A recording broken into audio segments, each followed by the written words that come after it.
В эфире Абхазского телевидения информационный выпуск Амшик Шара. Здравствуйте. В субботу, 24 августа, в Сухуме открылся международный пресс-центр «Центр избиркома Абхазии», который будет работать 3 дня с 24 по 26 августа. Международный пресс-центр – это основное место работы, место встреч международных наблюдателей, журналистов. Здесь будет предоставляться официальная информация о ходе голосования. Алика Трапш продолжит тему. Апсны алхрат комиссия хадахантаю тамазгуге айлатыра.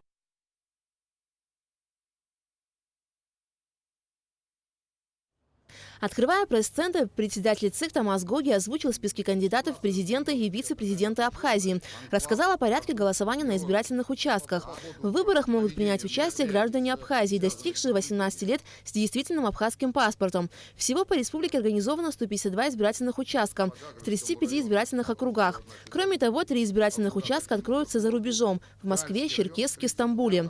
25 августа все избирательные участки будут работать с 8 утра до 8 вечера. На сегодняшний день у нас практически подготовка завершается по подготовительной работе всех участков на территории Республики Абхазия. Количество избирателей на сегодняшний день, последние данные, это не без учета лиц, получивших удостоверение на право голосования, которое выдает Центральная избирательная комиссия, 118 932 человека. Есть некое отставание, связанное, еще раз говорю, с получением тех паспортов, которые не получили. И процесс идет по сегодняшний день, и до дня голосования законодательством не исключается такая возможность. Кроме всего прочего, законодательством предусматривается голосование лиц, достигших 18 лет, вплоть до дня голосования. То есть они уже в свою очередь попадают в день голосования в дополнительные списки. Для освещения выборов президента Абхазии уже зарегистрировали свыше 50 журналистов из 15 агентств. Процедура регистрации еще продолжается, отметил Тамаз Гоги. За ходом проведения выборов будут следить более 100 международных наблюдателей. В день выборов 25 августа международный пресс-центр ЦИК начнет свою работу в 8:30 утра. 4 раза в день в 12, 15, 17 и 18 часов журналистов будут информировать о ходе голосования на избирательных участках. Кроме того, в течение дня будут организованы пресс-конференции с участием международных наблюдателей и руководителей Министерства внутренних дел и внешнеполитического ведомства Абхазии. Оглашение предварительных результатов выборов состоится в полдень 26 августа. Председатель ЦИК Тамаз Гоги также прокомментировал ситуацию с предстоящими выборами президента Абхазии в Турецкой Республике. Учреждение участков за пределами Республики Абхазия должно быть завершено не позднее, чем за 30 дней до дня голосования. Поступило ходатайство о переносе в другой город. Данное ходатайство пришло позже, чем установлено законом время. Поэтому Центральная избирательная комиссия отказала о переносе. Никакой отмены или закрытия избирательного участка на территории Республики Абхазия решение не принималось и не будет приниматься. Как отметил Тамаз Гоги, в ходе предвыборной кампании со стороны кандидатов не было зафиксировано грубых нарушений. Председатель ЦИК поблагодарил международных наблюдателей, которые приехали в Абхазию, чтобы обеспечить содействие в соблюдении законности проведения выборов. Алика Трапш, Степан Мартиросян, Абхазское телевидение. Между ассоциациями Лига друзей Абхазии и Друзья Крыма подписано соглашение о сотрудничестве. Торжественная церемония подписания документа прошла сегодня в стенах парламента Абхазии. Подробности в репортаже Амелии Бисмарк. До начала подготовки к подписанию международного соглашения спикер парламента Абхазии принял делегацию из Луганской Народной Республики. Хочу поблагодарить за то, что вы приняли наше приглашение, приехали, оставили все свои важные дела. В свою очередь представители ЛНР отметили, что намерены расширять взаимодействие с Абхазией как в экономической, так и гуманитарной сферах. Позднее уже в зале заседания парламента состоялась более расширенная встреча. В ее ходе обсуждалась подготовка к подписанию дружественного соглашения с представителями Республики Крым. Сегодня вот вы здесь собрались по еще очень хорошему поводу – собирать друзей, сторонников. Это дело очень такое благое. Желаю вам сегодня удачной встречи, дружба, которая будет закреплена письменно, она будет крепнуть и расширяться. Председателем общественной организации «Лига друзей Абхазии» является депутат Народного собрания Астамур Лого. В ходе заседания народный избранник отметил важность расширения сотрудничества между Абхазией и Крымом. Сотрудничество – это совместный труд. Именно на такой формат наших отношений с братской республикой Крым Российской Федерации мы рассчитываем. Взаимоотношения между республиками крепнут с каждым годом. Благодаря эффективной двусторонней работе создана договорно-правовая база, подчеркнул заместитель председателя Совета министров Республики Крым Георгий Мурадов. Когда друзья объединяют усилия, это значит, что не удваиваются эти усилия, а умножаются в геометрической прогрессии. Потому что теперь мы вместе с нашими друзьями сможем чаще бывать на международных форумах. И одно дело, когда выступает представитель России и Республики Крым, а другое дело, когда выступают и говорят о правде и о настоящей действительности наши друзья, это воспринимается еще более серьезно. Председатель общественной организации «Лига друзей Абхазии» Астамур Лого и руководитель организации «Друзья Крыма» Ян Черногурский подписали соглашение о сотрудничестве. В рамках документа предусмотрено взаимодействие его подписантов с представителями Словении, Болгарии, Германии, Сербии и других стран. Амелия Бисмарк, Томас Чаковани, Абхазское телевидение. При поддержке Государственного комитета по молодежной политике 1 августа в Абхазии стартовала благотворительная акция «Собери ребенка в школу». На протяжении всего месяца волонтеры, а также неравнодушные жители республики собирали необходимые школьные принадлежности детям из малоимущих и многодетных семей.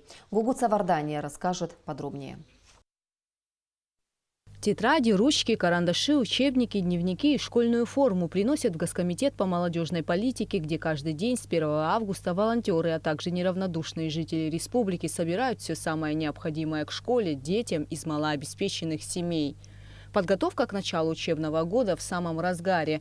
Всего в списке 406 детей. Организаторы акции прилагают большие усилия, чтобы помочь каждому и сделать 1 сентября настоящим праздником. Уже выполнена основная часть работы. Теперь социальные работники вместе с сотрудниками Госкомитета по молодежной политике передают собранные комплекты семьям. Маленький, стеснительный, но очень улыбчивый Беслан Тарба проживает в селе Река. Больше всего мальчик любит бегать и кататься на велосипеде. В сентябре он пойдет в 1 класс. Бесик с нетерпением ждет этого дня. Увидев портфель, школьную форму, малыш очень обрадовался и сразу же стал примерять их. Но больше всего малыш обрадовался конфетам. Спасибо вам большое, что ребенку помогли в школу пойти. Хочет, радуется, когда принесут форму, ждал он.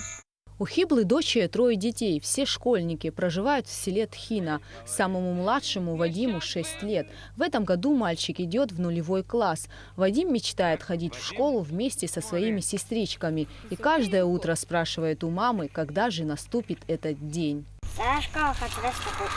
Сестрам Хамиде и Раде 11 и 12 лет. Больше всего девочки любят играть с младшим братиком. Они также с нетерпением ждут 1 сентября, когда пойдут в школу и оденут новую красивую школьную форму. В семье Бабахидзе, проживающем в селе Моква, 8 детей. 7 мальчиков и 1 девочка. Самому младшему 2 годика, а 5 из них школьного возраста. Подготовить всех к школе без посторонней помощи для этой семьи просто невозможно. Лера старшая из детей, и ей приходится присматривать за младшими братьями. А любимый предмет у девочки – абхазский язык и литература. Мне повезло форму и всякие там, еще портфели, всякие там нужные вещи для школы. Спасибо большое, что повезло нам вот это все тоже для школы. Огромное спасибо. Алану 10 лет, учится в 5 классе. Любимый предмет, как и у сестры, абхазский язык и литература. Мальчик поделился с нами, что очень соскучился по одноклассникам, а из комплекта, который ему подарили, больше всего понравился портфель. Ты подарочки свои открывал сегодня? Да, открывал. Понравилось тебе? Скажи, что ты там нашел? Портфели, штаны, сорочку. Что тебе больше всего понравилось? Портфель. Спасибо большое всем. Спасибо большое, что привезли, помогли детям. Намного легче, конечно. Оденут, пойдут аккуратно в школу тоже. Им тоже понравилось. Чуть-чуть тяжело, конечно, в деревне, но стараемся всему. Перед проведением акции была сформирована группа социальных работников, в которую в основном вошли учителя из сел. Работа проводится в 42 селах Абхазии. Мы выявляем детей, которые попадают в очень трудную жизненную ситуацию. Комитет по молодежной политике оказал большую помощь в проведении этой акции. Вот 24 детей в селе Тхина нуждались в этой помощи, и им мы с помощью этой акции помогли. Все родители довольны, говорят большое спасибо. Организаторы акции отмечают, что благодаря помощи неравнодушных людей и коммерческих организаций, несмотря на большое количество нуждающихся детей, все они будут готовы торжественно встретить День знаний. В каждый комплект входит для мальчика это школьная форма, это костюм, жилет, брючки, это обувь, носочки, школьный ранец и канцелярские принадлежности. Еще рубашка. Для девочки это сарафан, рубашечка, обувь, носочки, школьный ранец и канцелярские принадлежности. Все это позволит деткам, которые не имели возможности пойти в школу, 1 сентября пойти в школу вместе со своими друзьями, получать образование, в будущем развивать нашу страну. Хочу поблагодарить всех людей, которые откликнулись на нашу акцию и дали возможность детям получить образование. Спасибо всем большое. Принято решение финансово поспособствовать также этой акции, потому что дети – это непосредственный профиль нашего комитета, чтобы все имели возможность ходить в школу, вне зависимости от того, где они проживают, в удаленных районах нашей республики или нет. И именно на этом и был, кстати, сделан акцент, что именно в удаленных районах, потому что там тяжелее с работой, тяжелее с финансовой с точки зрения людям. Большая часть на сегодняшний день уже дети получили. В ближайшее время до всех будет довезено. И, конечно же, спасибо президенту за оказанную помощь в проведении этой акции. Надеемся, что это войдет в традицию. Дети – это будущее страны, ведь от того, какими они вырастут, зависит многое. И так важно, чтобы они не нуждались в самом необходимом, полноценно развивались и имели возможность получать образование. Ластик, карандаш, пластилин – эти вещи кажутся простыми, доступными и обыденными. Но есть семьи, для которых приобрести их не так легко. Акция «Собери ребенка в школу» стала возможна благодаря энтузиазму неравнодушных к проблемам малообеспеченных семей и людей. К ней может присоединиться любой желающий. Принести любые школьные принадлежности можно до 1 сентября в Госкомитет по молодежной политике. Гугуса Вардания, Алексей Баструков, Абхазское телевидение. Ко дню международного признания независимости Республики Абхазия Комитет по вопросам молодежи и спорта администрации города Сухум впервые организовал в Сухуме спортивный турнир «Кроссфит Сухум-2019». Подробности в репортаже Сарии Кварацхелия. Система круговых тренировок «Кроссфит» за короткий период времени приобрела большую популярность среди атлетов и любителей спорта по всему миру. Абхазия не осталась в стороне. Кроссфит – тренировка, во время которой спортсмен должен выполнить определенный комплекс упражнений за минимальное время. Она имеет принципиальное отличие от обычных круговых тренировок. В комплексе используются нагрузки, направленные на развитие сразу нескольких физических качеств, таких как сила, выносливость и ловкость. Кроссфит Сухум-2019 – это комплекс упражнений. Кантовка, колеса от грузовика, рывок гантели, отжимание от пола, запрыгивание на тумбу, приседание с выбросом медбола и бег с мешком.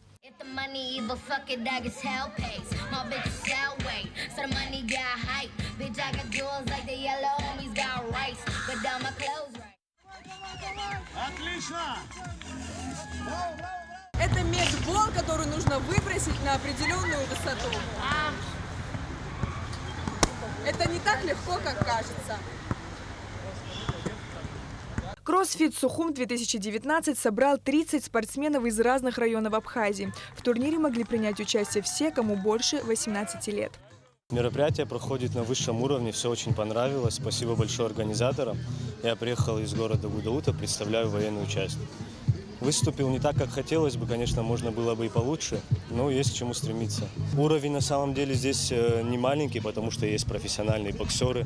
Я видел борцов здесь, много спортсменов, много любителей. Будем надеяться, что чаще будут такие мероприятия здесь проходить. Меня знакомые пригласили поучаствовать, увидел в Инстаграм тоже рекламу. Хочу сказать, что очень хорошая атмосфера, дружелюбная, много спортивных и молодых ребят. Мне очень все понравилось. Благодарю Комитет молодежи и спорта. Кроссфитом занимаются как мужчины, так и женщины. Однако в данном соревновании участвовала только одна девушка, которая, несмотря на свою хрупкость, хорошо прошла полосу препятствий и показала неплохой результат. Когда я услышала, что вот сегодня будут проходить такие соревнования, первые соревнования в Абхазии, я сразу же согласилась, потому что я люблю такие соревнования и решила попробовать, смогу ли я для себя. А тебя даже не остановило, что ты сегодня единственная девушка здесь? Нет, несмотря на то, что я одна сегодня участвую, я не отступила. Главная цель организаторов мероприятия – развитие нового спортивного направления среди молодежи, чтобы привлечь как можно больше молодых людей к здоровому образу жизни. Такое мероприятие Комитет молодежи и спорта проводит впервые. Это наш первый опыт. В течение 2 недель у нас шла регистрация. Занявшие призовые места получают денежное вознаграждение, а все участники получают грамоты за участие. Эти соревнования мы хотим проводить ежегодно, каждый год, примерно в такое же время. По итогам соревнования первое место занял Рамин Эник, которому вручили денежный приз в размере 10 тысяч рублей. На втором месте Саид Матуа и на третьем Мурман Чкотуа. Конечно, это было неожиданно для меня. Все-таки надежда была, то, что я держу здесь первое место. Немало сил было вложено в это дело. Если сильно постараться, то можно достичь больших высот, и успех всегда будет на твоей стороне. Не обошлось и без сюрпризов. Достойный поступок совершил обладатель третьего места. Мурман Чкотуа отдал свой приз единственной девушке соревнования. Третье место у нас занял вот парень Чкотуа Мурман. Он, мне кажется, сделал очень такой благородный поступок. Он отказался от своего приза в пользу девочки, нашей участницы. Он передал ей, это очень всем понравилось. Под словом «кроссфит» в настоящее время понимается спортивное движение, основанное на физическом развитии. Одновременно это название фитнес-компании, которую основали в 2000 году спортсмены Грег Глассман и Лорен Дженей. Сария Гварацхелия, Томас Чиковани, Алексей Баструков, Абхазское телевидение. В столице прошел ежегодный открытый турнир по карате «Фудокан» города Сухум. Турнир, ставший традиционным, собрал юных спортсменов из различных городов Абхазии и России. О том, как прошло спортивное мероприятие и кто стал лучшим, в нашем следующем репортаже. Открытый турнир по карате города Сухум проходит в столице уже во второй раз. На этих соревнованиях ежегодно встречаются представители различных школ карате. В этом году в турнире приняли участие около полусотни спортсменов из различных городов Абхазии и России. Тиграну Самуэляну 7 лет. Карате занимается всего лишь полгода. Но несмотря на это, мальчик занял первое место в весовой категории свыше 25 килограмм. Мне очень нравится заниматься карате. Мне сегодня понравилось бороться, я выиграл бой. Александра Иванова приехала из Сочи. Карате занимается 4 года. Саша призналась, что изначально хотела попробовать себя в другом виде спорта. На сегодняшнем турнире Александра также заняла первое место в весовой категории свыше 30 килограмм. Хотела ходить на гимнастику, но потом мне не пошло на гимнастику, и меня мама отвела на карате. Обладатель первого места в той же самой весовой категории Богдан Привалов тоже приехал на турнир из города Сочи.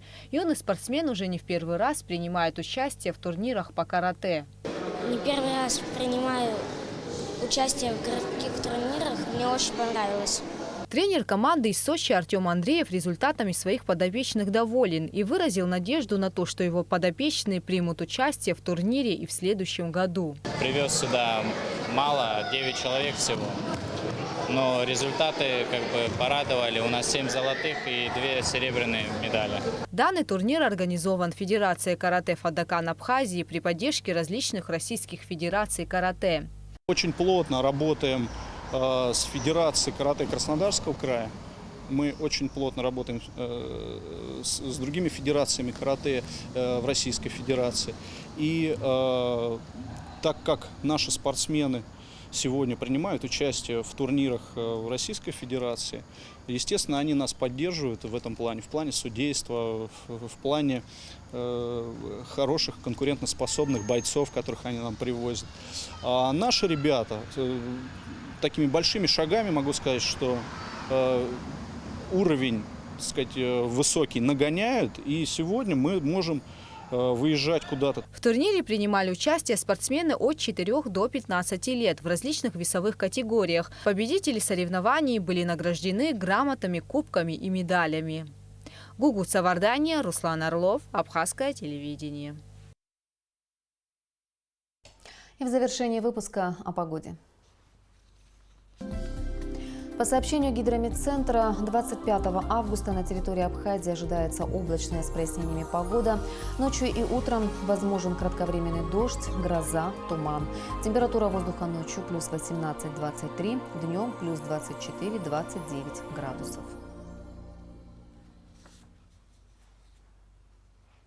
Информационный выпуск завершен. Я прощаюсь с вами. До встречи в эфире.